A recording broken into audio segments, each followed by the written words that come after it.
Okay, is everybody ready? Well, good morning.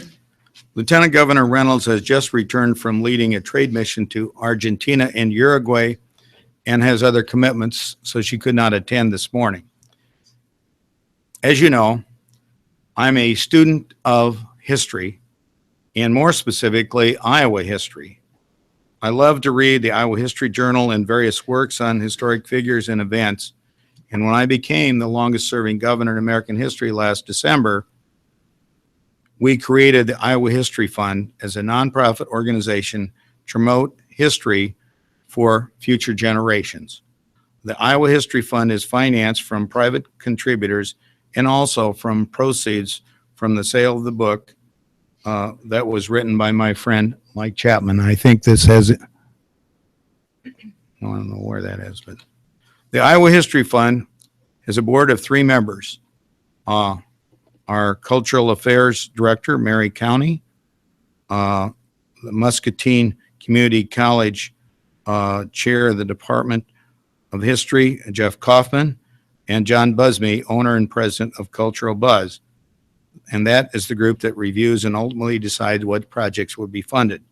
To date, the Iowa History Fund has provided funds to help restore the Governor Merrill Mausoleum at Woodland Cemetery.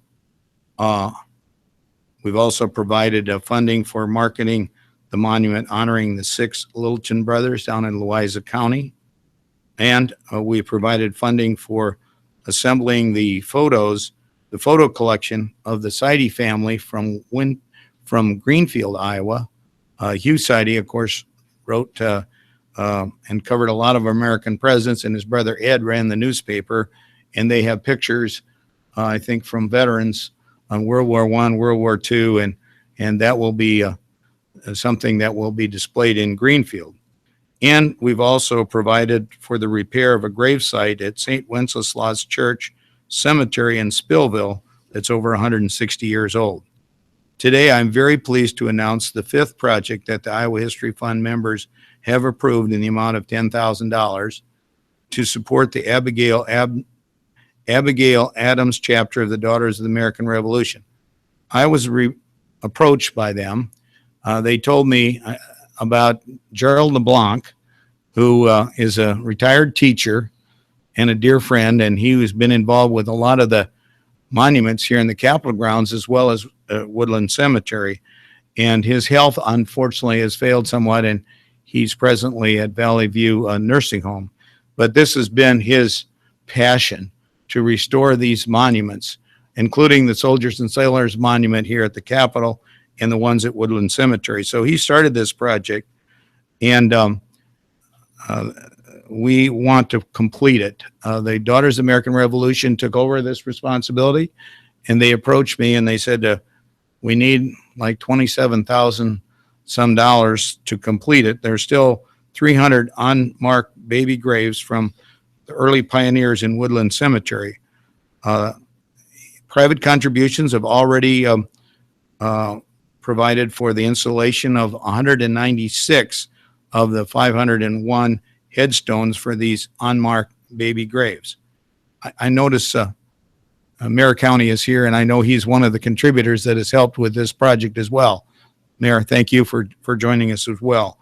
To complete the rest of these headstones, in addition to the Iowa History Fund, our largest grant is $10,000. So I said, well, we can do 10,000, but you need about 27,000 something. So let's do it as a challenge grant. So then a couple days later, saw Gary Palmer, and I said, would Prairie Meadows consider participating in this?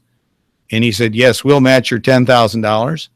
And he went even further than that and suggested that he had a couple of other friends that he thought might also contribute. And they're here with us today, Kurt Rasmussen and Suku Radia. So they all stepped up.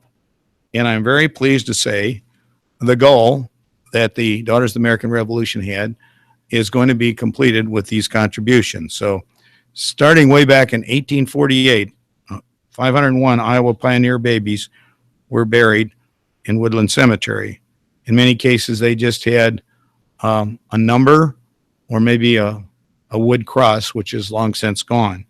At the time, but good records were kept, and we know who they are, and we have their names, and this is going to make it possible to complete small headstones with the names of those babies.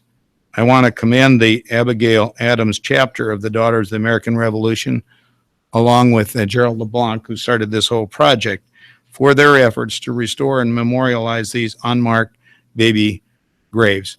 I want to thank the private contributors that have already previously given, including Mayor Frank County, and I want to thank, obviously, the generous donors that are behind me that have made it possible to complete this project. These are exactly the types of historical projects that we in the Iowa History Fund want to support and help throughout the state. Groups who may wish to apply for funding can visit www.iowahistoryfund.org for details and instructions on how to apply. And now I want to ask Christine Bartley, the chapter regent for the Abigail Adams chapter of the Daughters of the American Revolution, who has joined us this morning to speak and accept the private contributions that will complete this very important project. Okay. Great. Thank you, Governor Branstad.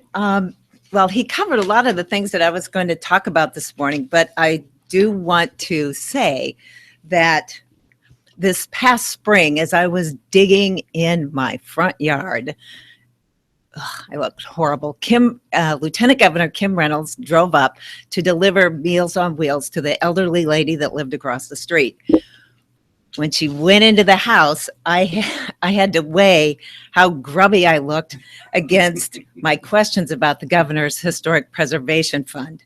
By the time she came out, I determined that getting headstones on the unmarked baby graves was more important than how horrible I looked. She could not have been more gracious, and I took her advice and wrote a request for funds. A few weeks later, we got a call from the governor's office. Oh my God, it was pretty exciting. So today, I am honored to be representing the 107 members of the Abigail Adams chapter in expressing our deep gratitude to Governor Branstad, his Historic Preservation Fund. And I also want to thank you for reaching out to Suku Radia, Kurt Rasmussen, and Prairie Meadows. Thanks to you, finally, all of the unmarked baby graves who've been unmarked for over 100 years will finally have proper headstones. Thank you. Okay, here's an envelope with the checks. Thank Okay. you. Would you like to, Gary? Sure. Sure. You know, representing Prairie Meadows, we're honored to do things like this. And like the governor mentioned, I've got good friends like Kurt Rasmussen from the Rasmussen Group and Bankers Trust. Suku, when you call them, they come forward and they help you on things like this. This is important for all of us in our community to help the community. So thank you. It's our honor to be able to do this. Thank you. Would you like to say? Okay, well, again, thank you. We are really blessed to have people that really care about preserving our history and heritage. And I want to thank Mayor County and all the others that have already contributed to this. And I was pleased that you did visit with the Lieutenant Governor, regardless of how you looked on that day, and got the message out. And this is what the Iowa History Fund is all about. It's about preserving our history and recognizing and preserving it in such a way that future generations can know that we are proud of our state and we're proud of the people that have served, and especially in this case, babies that died. Many of them died in infancy a long time ago. So we'll open it to questions on this first. Yes. Just want to ask you, when are you going to do it, and how soon will it be done, and are you going to have like probably the best person to answer that question is sitting right behind you, Ganesh. He's what happens is the parks put out bids for the headstones, and then they will be placed. Have I got that right? Why don't you identify yourself and you can answer? Yeah. Good morning, Ganesh Ganpet, City of Des Moines Parks and Rec Department Cemetery Manager. So, excellent question. We will begin this winter doing the rest of the planning of what all is involved in this process of documenting all the names, which we already have records for. After the competitive bidding process is out, we will start working with a monument company, and we hope to install by April or May of the coming year. So the remaining stones will be done. And Governor, this might put you on the spot, but Okay. we would like you to actually perhaps come out and maybe be involved with installing that last stone. I would So love to. something for you to consider. I would love to. That'd Thank be you. a great honor. When we did Governor Merrill's grave, I had the opportunity to be there at Woodland Cemetery for that. My previous job as president of Des Moines University, we used to have an annual ceremony when we would go to S.S. Still and Ella Still, the founders of Des Moines University. They're both buried in Woodland Cemetery, and I remember going there with the students. And I want to say, I think Woodland Cemetery is a very important and historic part of our capital city, and I want to thank you for the job you do in preserving it. So thank you. Are there other questions? That was a great question. Yes. Well, first on this subject, and then I'll be glad to answer those questions. Is anybody else? Again, I want to thank our very generous contributors. Gary, thank you very much. Susan, thank you. Thank you. Kurt, thank you. And thank you very much. Thank you. Well, it was a very interesting and spirited debate. I was pleased that a lot of the issues that American people are concerned about did get addressed. Americans are concerned about our safety and security. Recently now, we've had an attack on American ships from Islamic radicals in Yemen. We're familiar with the disaster that's going on in Syria today and the people that are being brutally killed there. ISIS has basically sympathizers in every state in America. So I think Americans are concerned about the future of our country and the kind of leadership we're going to have. And so I think it's critically important, and I think Donald Trump appropriately brought up those issues that are important to the security and safety and well-being of Americans. Did you accept his explanation on this lewd video in which he said this was just a locker room talk and that Bill Clinton did worse? Is that a good explanation? Well, first of all, I think what he said was reprehensible and offensive, and he apologized for it. Is wrong. I also think there is a double standard involving the Clintons, and that we know that the people that have brought up issues involving some of the inappropriate things that Bill Clinton did to women, that Hillary attacked and tried to destroy the women that brought those issues up.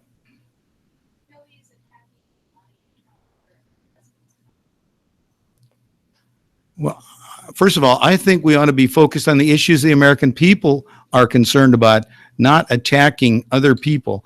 I really believe the safety and security of America is at stake, and we need strong leadership. I think we've underestimated the threat from ISIS. We now see the terrible deal with Iran has just emboldened Iran and Russia, and they're now playing a big role in Syria.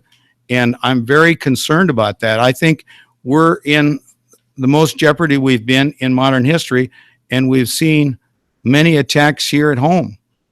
that need to be taken seriously. And I think Donald Trump has had the courage to bring up those issues and address those issues.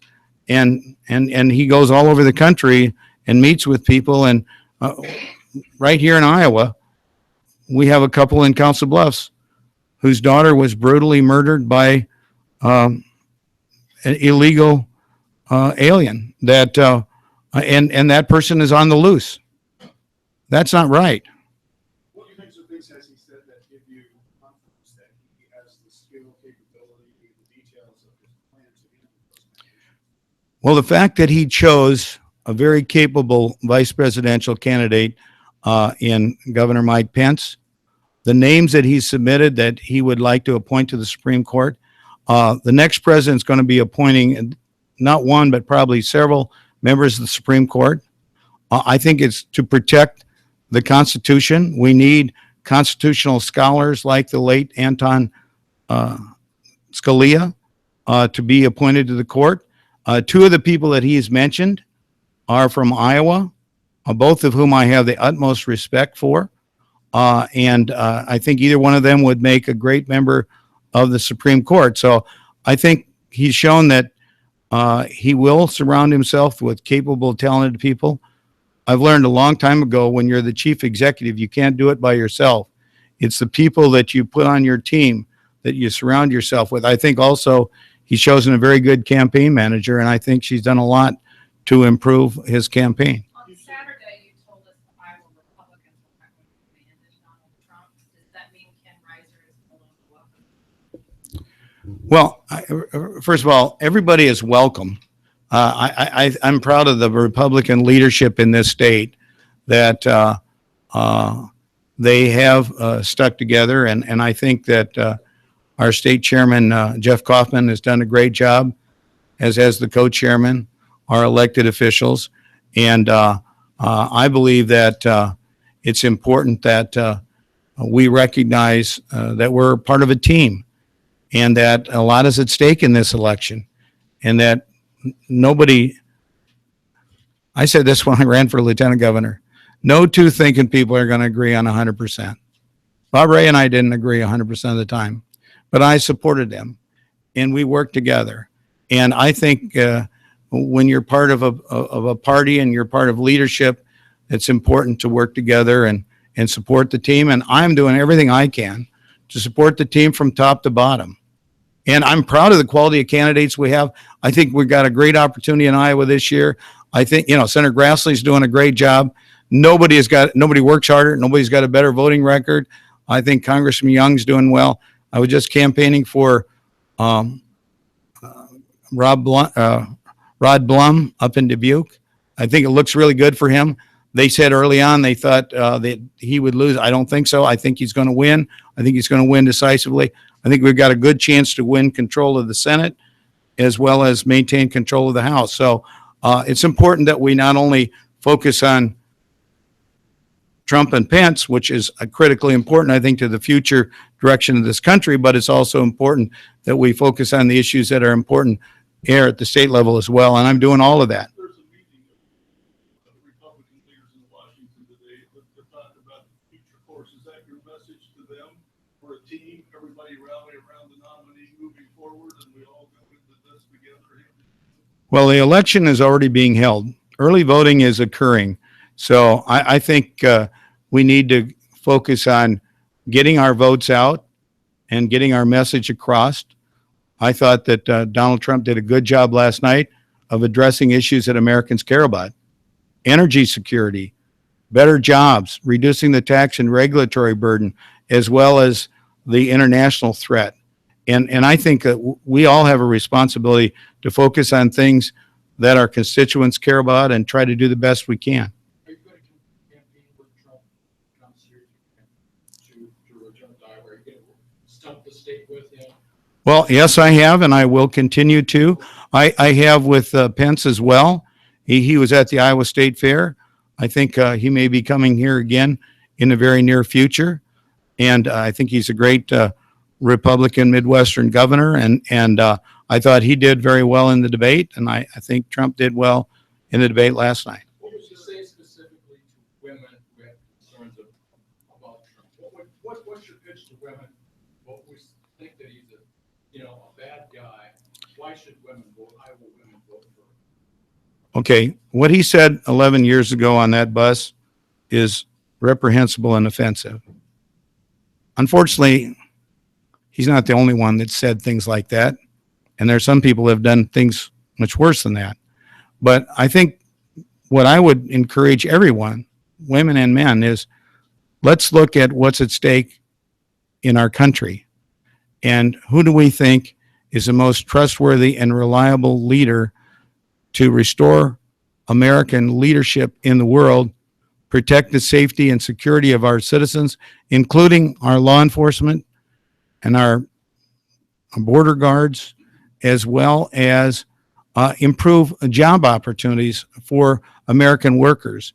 A lot of American workers have not seen an improvement or an increase in their paycheck in a long time. American farmers are hurting right now.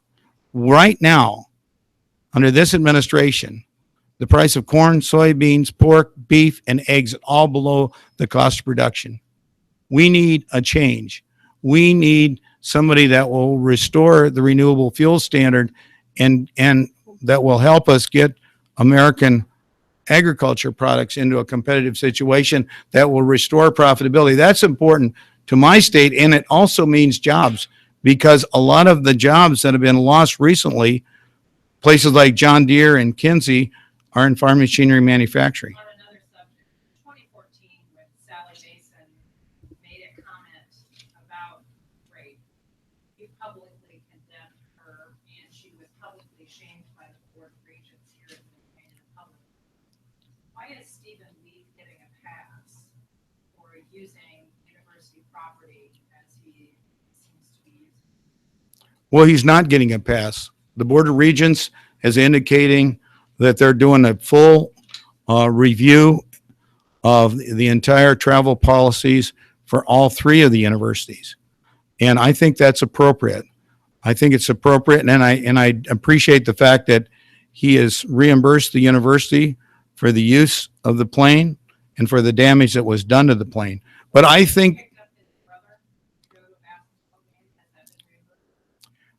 it's my understanding it has been that he has reimbursed the university for use of the aircraft, and I don't know all the details of that, but I do know that Iowa State University under Stephen Lee's leadership has grown to have record enrollment, and they are in the process. They've just embarked on a major fundraising campaign, and I know a little bit about college fundraising from my experience at Des Moines University, which is, I guess, small potatoes compared to Iowa State University.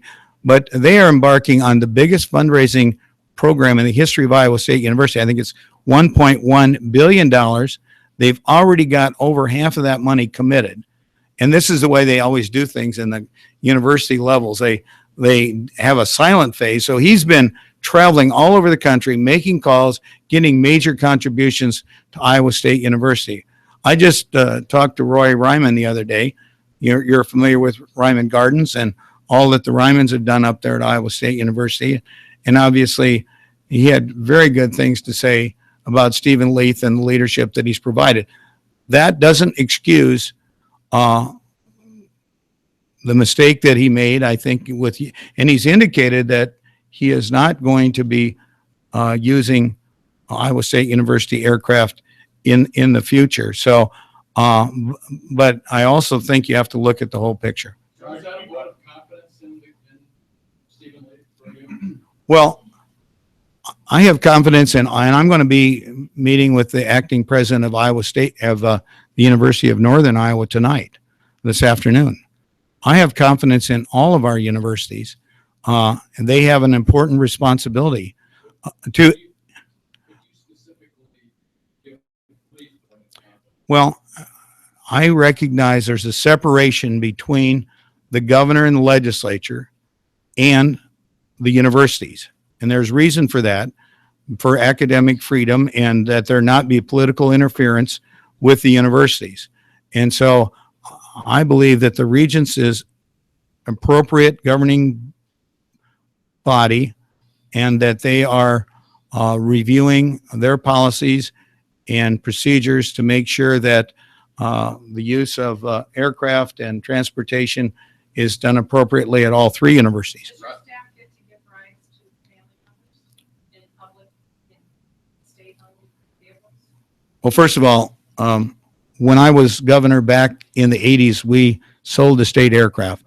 And we sold the state aircraft because we found it just wasn't economical to have pilots and mechanics on the state payroll, that it made more sense when we needed state aircraft to charter it. And that's always been the case. Now, we drive a lot more than fly these days. And that takes more time, but I think it's saving the taxpayers money, and I've always been very careful and very frugal. Yeah, you said earlier, ISIS has sympathizers in every state. Yeah. Have you identified who the sympathizers are in Iowa? Do you consider them a threat, and how are you handling it? Do you have a watch list? We have, I get a monthly briefing from the Department of Public Safety on the threats that we have, both the threats from ISIS and terrorists, as well as drug crime and all these kinds of things. It's kind of a scary thought when you think of all the different challenges that we're facing. I think our Department of Public Safety does a good job, and they try to do the very best they can, and they coordinate with the federal people as well. Does that report say there are sympathizers in Iowa? Yes, yes, yes. So, There are in every state, by the way. And I have also, specifically who those are, and you have law. I know, but this is confidential information that I can't share. It's shared with me on a confidential basis. I also was one of the governors last February that went to the FBI headquarters, and we received a in-depth briefing there as well. But you've seen what's happened around the country. You've seen what's happened in California, in New York, in New Jersey, and Tennessee, and in Florida. Sure, there's a threat. There's a threat every day, and we try to take it very seriously. And I think our people are doing a good job. But I know that it's a dangerous and difficult situation, and because of social media, ISIS and their Islamic radical advocates are communicating with people all over the world, including in our state. Bill, that Dave, there's been something like 100 or 150 people arrested in Iowa protesting this Dakota Access Pipeline. A lot of people, you're aware there's been hundreds, if not thousands of people protesting at the south border. A lot of them. North Dakota. You're correct. But a lot of them are saying that not enough consideration was given to this. Do you think that enough consideration, enough study, enough thought was given to approving this project? Well, let me remind you that this project has undergone more scrutiny than any that I can ever remember. There was a public hearing held in every county that it went through in the state of Iowa. And then the utility board spent, I think, a month at the Boone County Fairgrounds and heard additional testimony and listened to a lot of experts and heard from all sides, including landowners, including workers from the building and construction trades, including anybody that wanted to speak on this issue. It went before the utility board. The utility board made their decision.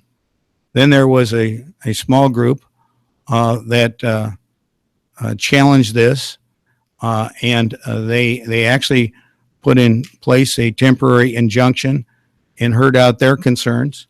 And after hearing those, determined that that the utility board had taken the appropriate action.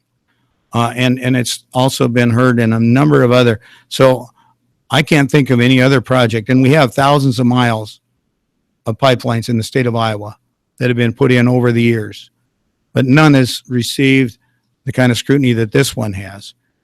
And so I believe that the utility board has acted in a very thoughtful, careful, measured, and judicious way.